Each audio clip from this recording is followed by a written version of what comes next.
Good morning. So I wonder, how long does it take to build trust? And then, once you've taken all the time to build that trust, how long does it take to lose the trust that you've built? And then, once you've started to rebuild it, how long does it take to actually have it whole again, to have it completely rebuilt? You know, I was thinking about how do I best communicate? How do I best communicate how we build trust, how we break trust, and then how we rebuild trust? And I thought about this quantitative research project that actually finished last year that came out in a book by the author Brené Brown, and it was called Dare to Lead. And she talked about how we develop trust, and she described it as kind of like a marble jar. And she said that the research shows that we don't build trust in grand gestures. It's not because you saved someone's life. It's not because, something happened that was just this huge deal, or you gave someone a ton of money. That really had nothing to do with it. They said that it was kind of like putting marbles in a jar. It was small, everyday actions and words that built trust. It was seeing that the other person has had a bad day. So you ask them to talk about it, and then you listen. And then a marble goes in the jar. A little bit of trust is built. And then you see that they don't have somewhere to sit, and so you offer them half of your seat, or you let them sit in your seat, and a little bit more. And then another small gesture happens, and then they may have a bad day, and they may say something that's out of character. They may say something hurtful, and you allow them to just have their experience and be human, and you don't bark back at them. And then just a little bit more trust. And over time, trust is built that way. But that, for some reason, that didn't satisfy what it really feels like when trust is broken. And so I kept doing research and trying to figure out, what's the best way for me to explain this. And I found that there's this saying, and it says, words that we use kind of like water. And the way that we build trust with other people is in drops, is slowly, one small action, one small word at a time. And it takes, how long would it take me to sit here and get these drops of water to finish filling up this bucket? We'd be here all day. It'd take forever. It's if it takes that long. So the saying goes like this. The saying goes if we build trust in drops, the problem is that we lose it in buckets. And then the challenge is, when we've lost trust, we can't just go back and start dropping stuff in the bucket again, because there's a mess that has to be cleaned up. And I wonder how many of you in your relationships and your family dynamics would love to just start putting water back in the bucket and start building some more trust, but you can't forget that there's a huge mess that has to be cleaned up. I don't know if you've ever seen how long it takes to build a house or a building, but it takes an awful long time. It takes planning, it takes foundation, it takes a long time to just get the structure up, and then you've got to do all the fine tuning and make it safe for people to be in. But then have you ever seen a demolition happen? And that's maybe why we called it building relationships, because we know that it's a process. We have to build it over time. We have to build trust over time. But in a moment, it can all go away. And we have to be able and willing to point out the mess, clean up the mess before we can start doing the thing. So this morning, we're going to continue our dysfunction junction. And this is really a family series, but it's also just like a human being series. where these are those topics or those skills that they work at home, and they also work everywhere else. You know, one of the things that we talk about a lot in our work, as in my work as a coach, is, you know, no matter where you go, there you are. And human skills should be able to work at the kitchen table and at the conference table. And if they're not able to, because here's where things are really at stake.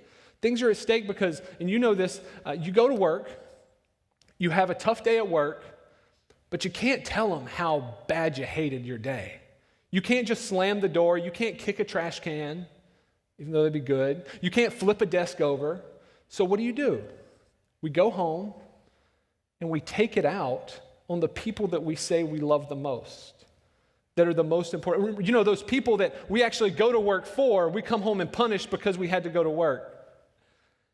And I only know that happens because I've been that guy. And sometimes, like, full disclosure, I'm still that guy. And if you leave the house, you're probably that person too sometimes. You know, it's easy for us because the stakes are lower. Like, I know I can snap at my wife and I'm going to wake up the next day and she's probably still going to be there. But if I do that to a customer, they're probably not going to be there tomorrow. And so I take the easy way out. And maybe you've had an experience where you've taken the easy way out as well. And so let's spend a little bit of time talking about our words, because isn't it true that we earn trust in drops, but we lose it in buckets? And it's important. The words that we use are important. You know, Proverbs says that the tongue has the power of life and death, and we know that's true. We know that one word can lift us up and bring us out of a tough day, and one word can take you from a good day to an awful day in an instant. And depending on who says it, it can get you there quicker, right? And so I started thinking, like, where can I figure out, like, where words are really important? Like, how, like, in terms of, like, the Christian tradition, there's, like, I just did, like, a normal search, and it says, like, so much about words. So I asked Bill for an 11-part series, and he told me he'd give me 35 minutes this morning. And so those are compromise. And so it turns out that the first time we see the real power of words is in the very, very, very beginning of our scripture, in the very beginning of Genesis, in this creation poem. And if you've heard me speak before, you know it's really hard for me to give a talk at all without mentioning this poem, because I feel like there's just so much in there. And so here's what it says in verse 3. It just simply says, "And God said."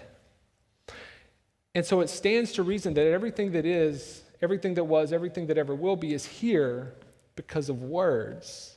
And so if God is going to put it in there, maybe there's something we should look at. But then something that is always interesting to me is later in verse 21, the writer says this about us. So God said, words are important, and then he talks about who we are. And here's what verse 27 says. It says, "So God created man in his own image. In the image of God, he created him. Male and female, he created them." And then, so if this is like the first thing, this is first thing. We were only 27 chapters into this whole thing. We're 27 chapters in, and it tells us that we are in the image of God. If this writer is going to make any sense, they have to tell us what the image is so that we know what they're talking about in the first 26 verses of this poem. And so I started thinking, like, the image of God, what does that mean? Like, does it mean we look like God? Does it mean we act like God? The first two questions. But then, like, we know rationally that we probably don't look like God. So that doesn't mean, being in his image doesn't mean we look like him. And then we also know that we don't always act like God.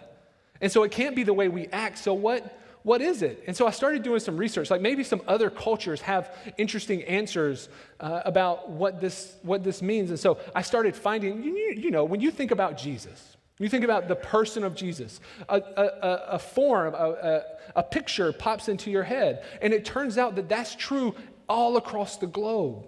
Here's an example. So this first one I found, this is the Jesus in Korea. This is how Jesus is depicted in Korea. Here is Jesus in Mongolia. Here is the New Zealand Jesus, China Jesus, India Jesus, Africa Jesus, and Iowa Jesus. Isn't it interesting how every culture puts Jesus in their image, and we do too? We see Jesus in our image way more a lot of times than we're willing to stop and put ourselves in his image, in the image of God, like this says. Because it doesn't say that we created God in our image, even though we do sometimes. It says God created us in his image. In fact, I went even more granular with this Iowa thing. A year ago, last February, I found a local depiction of Jesus. This is the Kelly Road Publix Jesus. Isn't that Jesus beautiful? Like, single ladies, wouldn't you follow this Jesus? Like, but don't we do that? Don't we put Jesus in our image way more than we're willing to? Because us putting ourselves in his image might require us to think about ourselves a certain way, and it might require us to do certain things, and it might require us to change or not be right or raise our hands and say, hey, I've made a mistake. But if we make God into our image, then that's real easy. God can be a Republican or a Democrat. He can have this policy or that policy. He can believe this or believe that. He can think this is a literal book or not literal. Like, you can do whatever you want to do if you make God into your image. But I wonder, in this poem, in this creation poem, what does it mean to be made in God's image? And it tells us in just the first few verses. So let me read you just a couple verses at the very beginning. In the beginning, God created the heavens and the earth. Now the earth was formless and empty. Darkness was over the surface of the deep, and the Spirit of God was hovering over the waters. And God said, let there be light, and there was light. Many people don't see the connection here. And this absolutely exploded the way I see myself as it relates to God. Check this out. In these verses, it tells us how we are created in God's image and what that means. So check this out. Go to the next slide. There's 3 words. God is creator, God is spirit, and God is word. God said. And so the thing that makes us uniquely human, that separates us from everything else across the entire planet and anywhere else, as far as we know, till we find the aliens, and that's the possibility, that like God, we are the only thing that is uniquely creative. And that doesn't mean you can paint or you can sing or you can draw. That's not what it's talking about. It means that we're able to create environments and things in a way that is unique to humanity. That's why, for those of you who have dogs, you've never come home and your dog rearranged the furniture because they felt like it made the atmosphere better. Now, they might have left you a present on like in the carpet, but they've never creatively changed anything. Fluffy has never started a business while you were off on vacation, right? That's not something that animals do. That's something that we uniquely as people do. Animals don't speak to each other in the way that we speak to each other. They don't communicate the way that we communicate. So when we look at how we relate to God's image, God is creator. We are creative. God is spirit. We have spirit. God uses words to create things and environments, and so do we. So, in light of that, so what do we do with that? And so today, for the next little bit, we're just going to talk about the 3 most important things that I believe when our words are concerned. The first thing is how we talk to ourselves. The second is how we talk to God. And the third is how we talk to other people.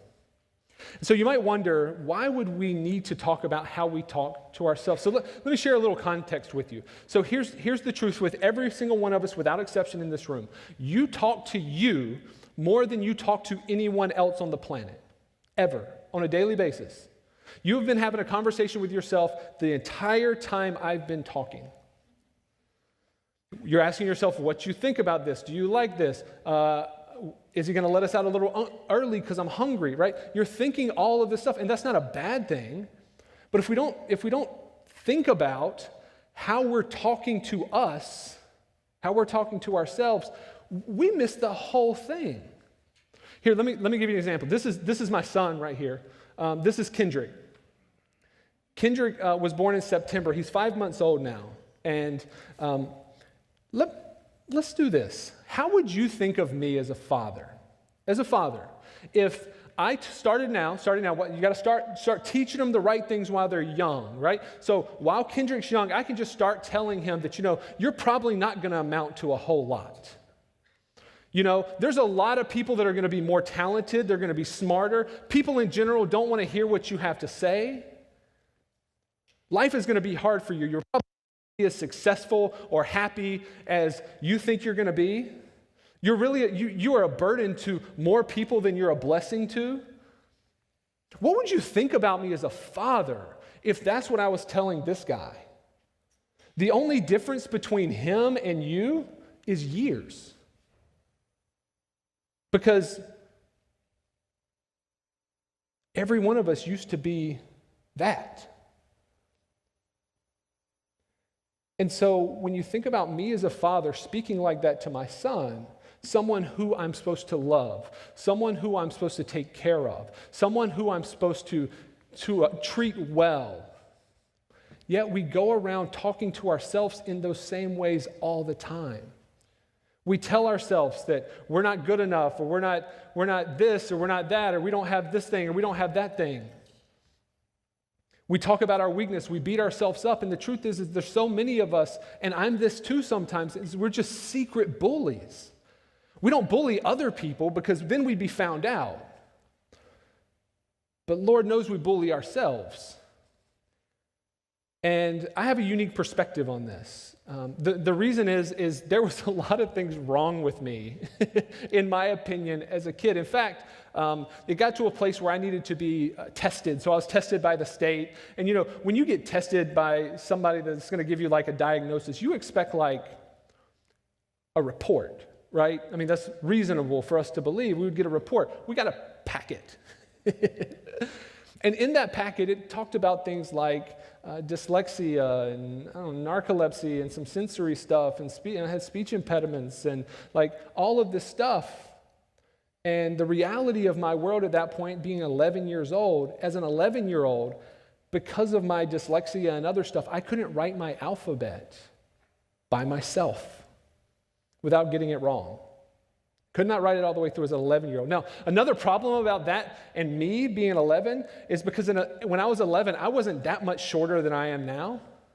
I just looked like a really emaciated grown man as an 11-year-old that couldn't write his alphabet. So I started telling myself some things, and I started identifying with the report more than I identified with, for instance, maybe what my parents would tell me. Like, son, you just think differently, or like, you just learn differently. But for me, the report was like scientific fact. And so from the time I was in middle school to the time I graduated high school, I never passed a grade on my own merit. I either went to summer school, or the teacher just kind of pushed me through because they couldn't imagine a universe in which I was in their class again. And I get to college. Luckily, by the skin of my teeth, I had to redshirt my first year because I had to earn my first GPA. I was a basketball player. Luckily, there was someone that would take a chance and give me a scholarship. And the end of my first semester, I had achieved my first GPA. Now, what you may or may not know, depending on whether you follow college or you've ever played college sports, there's a clearinghouse that they decide the high standard by which athletes must perform academically in order for them to be able to play. That high standard is a 1.8 GPA. At the end of my first semester, I had achieved my first GPA, and it was only a 1.4, and they told me that wasn't quite as good as a 1.8. And so I had to go to my academic advisor's office. So her name was Sarah, and I walked in there, and just before I got through the doorway, Sarah points at me, and she goes, "You know what your problem is?" And as a guy, this September, I will be married 12 years to my wife. And I can tell you this, men, whether you're married or not, this is true. When a woman points at you and ask you if you know what your problem is, there's no need for you to answer. Because they intend to tell you. And so Sarah told me, she goes, your problem is that you're a victim of your own thinking. And she was right.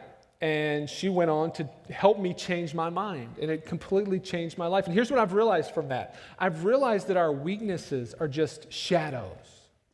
So follow me here. So this cup right here, this cup, there's a shadow, there's a light coming down here, there's shadow being cast back here.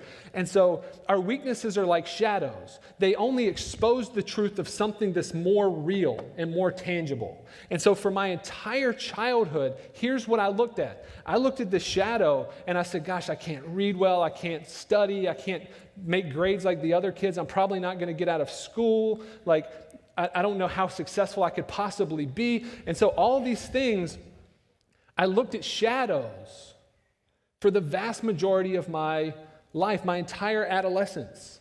But the truth is I never stopped to go, hey, maybe there's something more real that's being exposed there. And what I learned later is, gosh, I can't read worth a flip. I can't write well, but I can tell stories pretty good. You know, like there's a lot of things that I can't do, but the things that I can't do are only exposing the opposite of something that I do have strength in. And so we have a choice. We have a choice whether we're going to look at the real thing or we're going to look at just the shadow. Because when we want it both ways, and some of us at times we want it both ways. When we want it both ways, we end up falling victim to the same sin that got Adam and Eve kicked out of the garden. The sin of wanting to be like God. The sin of wanting to be different than we were created to be. And that's just not what it means to be human. What it means to be human is it means to be flawed. But it's a beautiful type of flawed. It's a type where you have things that are real, that are tangible, that are unique. And then as a consequence, there are things on the other end of that you're just naturally not going to be good at. And that should be okay. And the point of this whole thing is to say this. If you don't love yourself, if you don't care for yourself, then God's love for you will have little impact on you. We have to see ourselves in the way that God says we are. We are creators, we are spirit, and we have the ability to use our words to create environments. And then how we line up with the character of God and the character of the Creator is up to us. And that has everything to do with how we talk to God. So let's talk about talking to God for a second.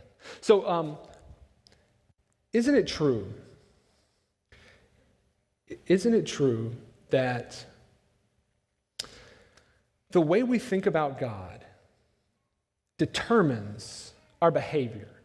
If we see God as like this vindictive, like person in the sky that's just looking to like eradicate the bad people, then we're going to sort of have the same sort of opinion. If we see God the way that maybe we saw the flaws in maybe our own fathers, then we're going to always see God in that way. And sometimes that could be right, and sometimes that can be wrong. And I know for my kids, I hope that I'm showing them the character of God in some ways, but I know, and I'll be the first to raise my hand, that there's some ways that I'm not showing them the character of God, and I haven't, and I need them to see it differently. I need them to see it differently. I need to see them as it really is, not just as it relates to me as their father. And it's not hard to get this wrong. It's not hard to see God in a way that is inconsistent with the way that he has actually revealed himself. Let me give you an example. Here's a picture of my daughter. This is Kendall. Kendall's 7. And Kendall has told me that I can't say this anymore, but I've decided that I'm just going to say it about both of my children. This girl is like the greatest of all time. She's one of the funniest human beings that I've ever met. And in fact, this picture was sent to us by her first grade teacher in the beginning of January. And so they asked for a New Year's resolution. So Kendall's resolution was, as you can see on the bottom, in the new year, I will read my Bible more. And then she throws up like some Christian gang signs that like, because there's a few things that we call her KK. There's a few things KK loves. KK loves music. KK loves stories, and she really loves Bible stories. And so she's the kid that'll ask me questions that'll just wreck my theology sometimes. And so there was this one time specifically, this was about 2.5, 3 years ago, that we had come home from church. And we were at our counter, and we were about to eat lunch. We had already made Kendall her lunch, and me and my wife Meredith, we were just kind of finishing up. And my seat was on the other side of Kendall. As I walked past Kendall, I just kind of patted her, I just gave her like little love pats on her shoulder, and just kind of walked behind her and continued to my spot. And when I did, I walked past her, and she gave me a hard right, like straight right in the back of the shoulder, right? And she hits me, and it almost scares me. And I turn around like, what just happened in this house that this little 4-year-old, 5-year-old is going to like sneak punch me? And it was hard as she could.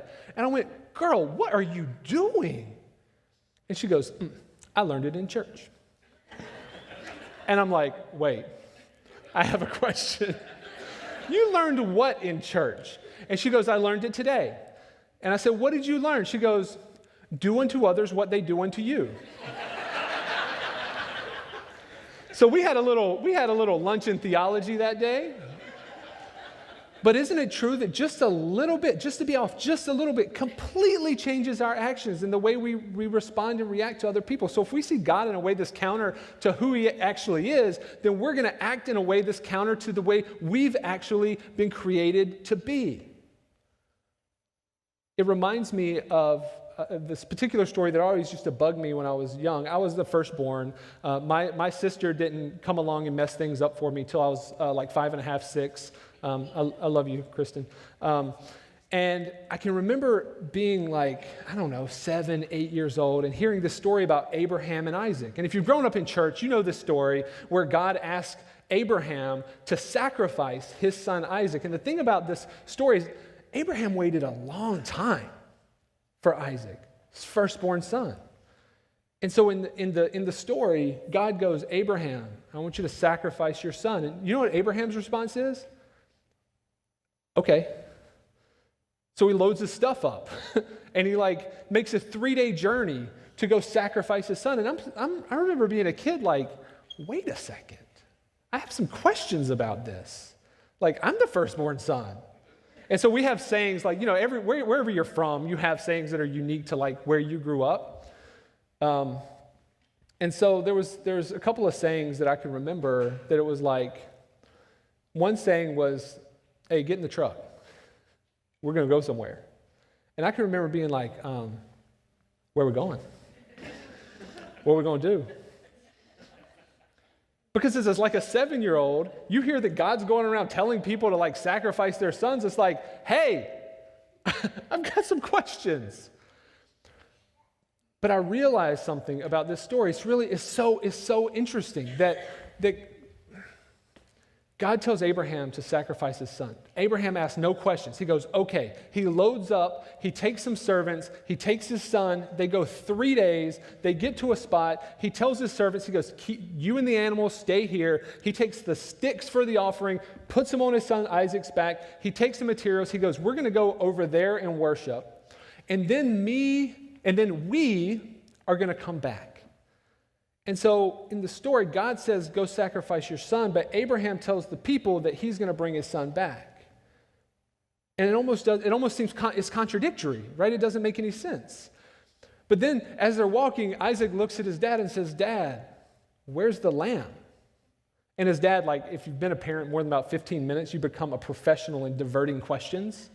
It's we'll see. So Abraham says, God will provide.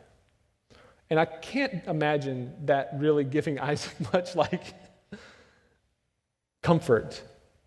But they get up there, and Abraham starts the process, and then the angel shows up, provides a ram, they worship God, him and his son, and then they come home. And you might think about that and think what is wrong with a man like Abraham that is even willing to serve a God that would ask you to do that? But when we take ourselves out of this story and we think about the actual context of how this happened, here's the interesting thing. When this happened, Jesus had not come yet. the scriptures were not around. The Torah was not there. Like, he didn't have anything that we have. He didn't even have Wi-Fi. Like, he had no way of getting information. And so in that time, when you're in an agricultural society, what do? You must satisfy the gods. You must satisfy God, because if you don't get just enough sunshine, you starve. If you get too much rain, you starve. If you don't have sons, you starve. And so what you do in that culture is you do things, you sacrifice things to satisfy the gods. And so when that happens, over time, you can imagine that could be a really slippery slope that goes, well, now it's a ram, but then it needs to be 2 rams, and then 4 rams and a goat. And then, like, how do we know that they're happy? How do we know we're going to be able to live 1 more year? And then it could be easy to imagine that slippery slope could end to, we must give our greatest sacrifice in order to please the gods. And what this story is about, the story of Abraham being asked by God to sacrifice his son, is not about God asking for a particular type of devotion from us. It's not even about sacrifice. This story is telling us, is God saying, I am a God who would not ask you to sacrifice your son. In fact, I am a God that will go first. I'm a God that will actually provide the sacrifice. But we look at it as this barbaric story that this father acted in a way that we would never act. But when that's your only view of God, God reveals himself, and this starts in this creation poem. It goes all the way through and crescendos up at Jesus. But there was no way for God to be able to go, Abraham, okay, here's the deal. Love your enemies. Do good to those who curse you. Here's what Jesus is teaching. He couldn't do those things because that's not where culture was at that time. It would be the same here as going immediately from the Pony Express to the new iPhone. Culture doesn't support it. And so God has allowed us, because we're in his image, God has and is allowing us to create this story and continue to allow him to reveal himself to us. But if we don't read it like that, we'll always see God. That's why the Levitical law, the thing that we look at and we're like, man, that's crazy town. That's why that was such a revolutionary idea in that time. Because no one had ever told anyone, like, this is how you stay in right relationship. You can imagine how much pressure that might take off of a person when you have no idea, and then you get an understanding. And then we see it crescendo out through the Old Testament, into the New Testament, into today. But if we don't see God the way God actually is and the way God's revealed himself, then we can miss it. If we don't see ourselves the way that God sees us or says we are. And, here's the thing about prayer. Jesus taught his disciples how to pray. This is in the book of Matthew. And he says, when you pray, say, Our Father in heaven, holy is your name. Your kingdom come, your will be done on earth as it is in heaven. Give us this day our daily bread. Forgive us for our trespasses as we forgive those who trespass against us. So what he's doing is he's aligning himself. He's not just asking for stuff. He's not just hoping for stuff, because one thing that's consistent with Jesus' teaching is prayer isn't something that we do. Prayer is something that we become and something we're becoming. Because he's saying this isn't an evacuation technique like we like to do a lot of times in Christianity, where it's like, I'm just going to stay here and I'm just going to hold on to the bitter end, and then one day we're going to be in heaven and everything's going to be right. That's not what Jesus said in this prayer. It's not how he taught his disciples to pray. He didn't say, take us up. He said, bring yourself down. He said, God, your kingdom come down and have your will like it is in heaven on earth. This isn't an evacuation gospel. This is an action-based gospel. This is an alignment. This is lining up with who God is, with who we are, and saying, this is who we want to become. And those two things, how we see ourselves, how we see God, those are the two things that impact how we treat other people. A lot of times, anger, frustration, that's the reason why we break relationship with people. We say things that we say we don't mean. We say things that we shouldn't say. We speak too quickly. We speak too harshly. And for good reason, though. I mean, here's what happens. So things happen, they anger us, they frustrate us, and we feel like this. You ever had that pressure? It feels like a balloon is blown up in your chest, and you just don't know how to say. It's the anxiety, and you just got to get it out. You got to say something, but you don't. And when you don't, it just gets bigger, and it gets bigger, and you feel like if you don't let it out, it's going to explode. The two most common ways to let anger out like this is slowly or quickly. Here's what I mean by that. Slowly is that. That's what we do when we're critical or we complain or we condemn other people. That's letting anger, when anger leaves our body slowly, is typically through criticism, complaining, or condemnation. But here's the thing. You may not know this. This may be new information to all of you. I promise you this is true. There's a specific noise that the human ear hears when you are complaining. When it leaves your body slowly and you're complaining or criticizing, here's what they hear. It's obnoxious. Nobody wants to hear it.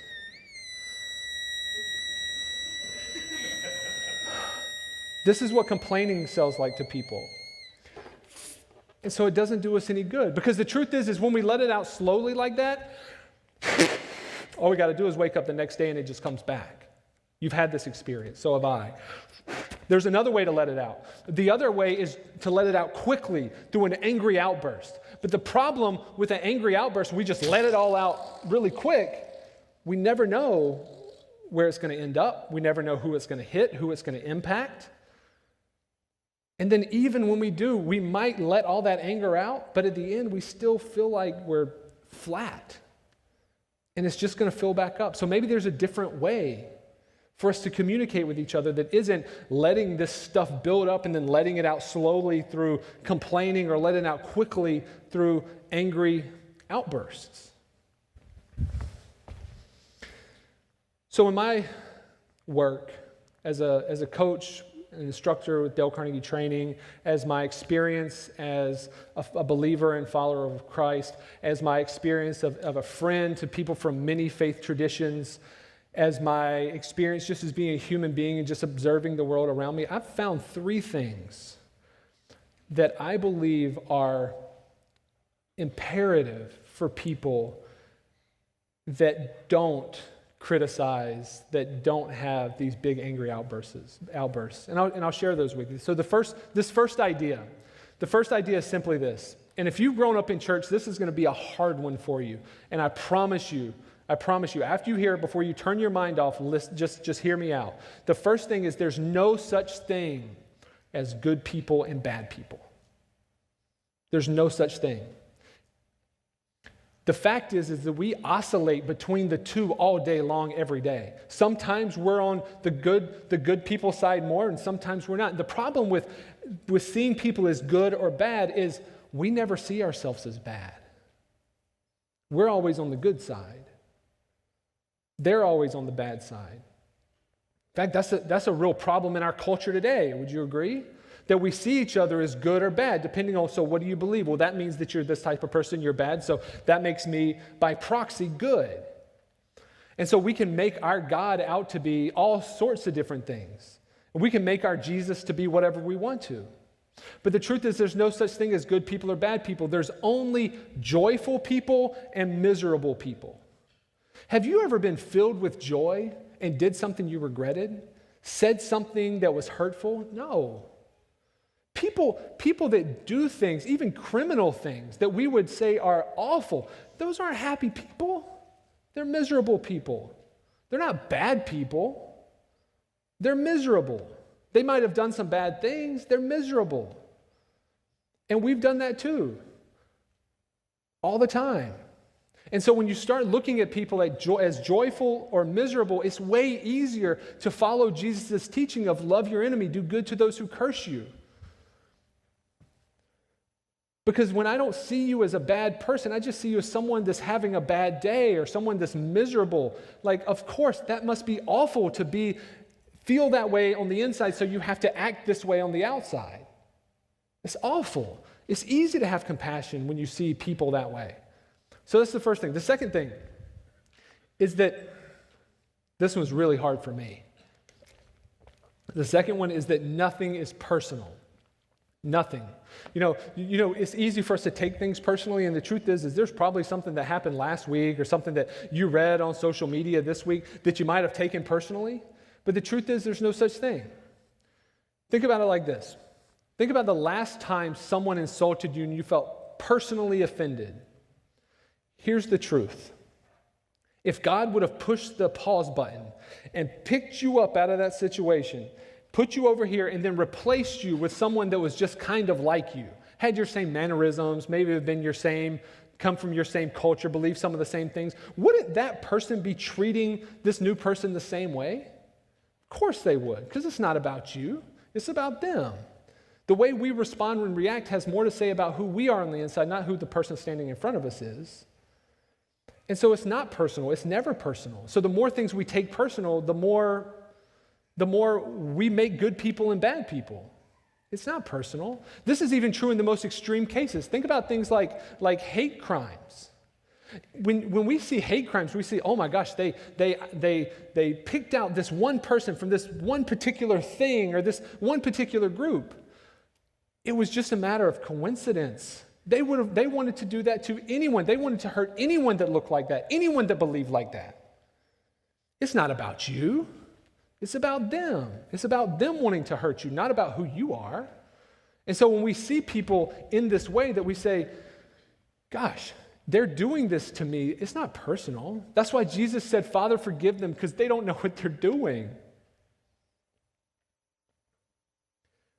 But we like to make people good and bad. We like to elevate ourselves and push others down. We like to make Jesus into our image. And when we do that, we wonder why we feel this low-grade discontentment.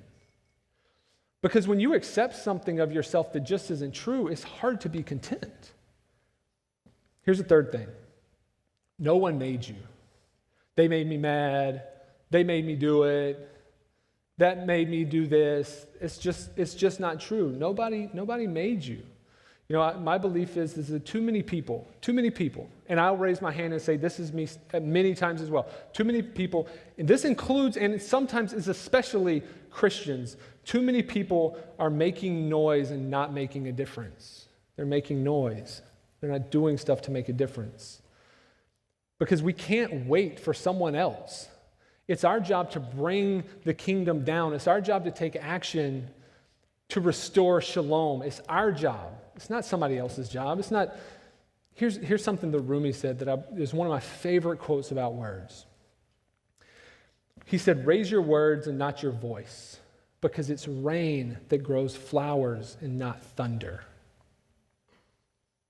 I think that's just such a beautiful idea, and it's such a meaningful part that if we're gonna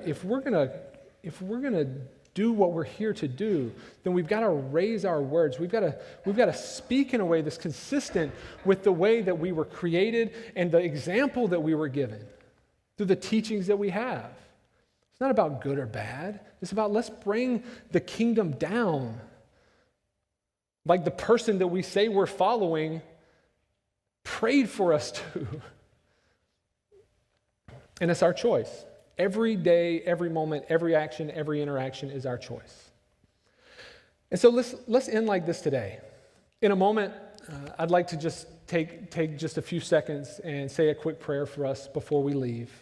And then after the prayer, I've prepared a short spoken word poem that I'd like to share with you before we leave. And as you leave, if there's a relationship that's been broken, if there's a mess, if there's something that needs to be cleaned up, there's something that needs to be rebuilt, right outside of those doors is a green room, just to your right. Stop by there and have a conversation. Taking action will always reveal answers. And so stop and have a conversation. Let me pray for you. Dear God, we're so thankful that you have allowed us the opportunity to be part of your kingdom, to be part of your image, to be the bearers of your name on this earth. And Lord, we pray that you help us to be sincere in every word we use, that we remember that we lose trust in buckets and we can only gain them in drops. I pray that you give us clarity in our relationships. Help us to love others the way that you've loved us. In Jesus' name, amen.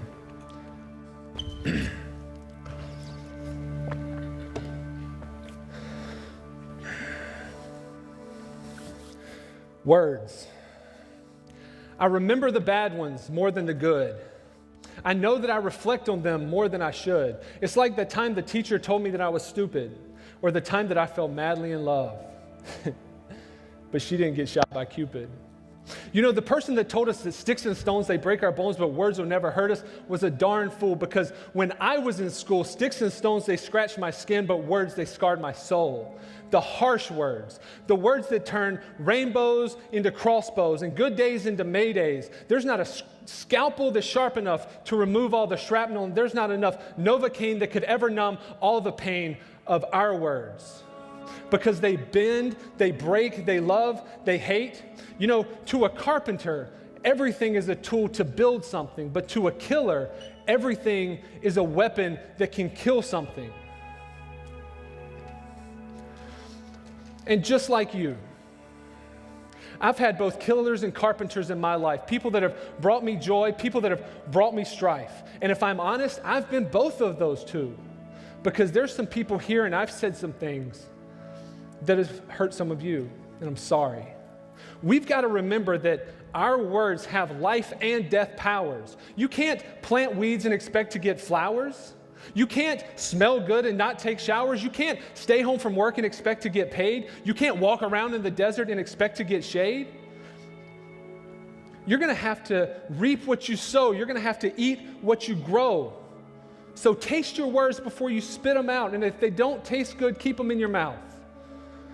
Because we lose trust in buckets. We can only gain it in drops. So why don't we just love so much and so hard that the angels got to follow us around with mops? God bless you. Use your words wisely.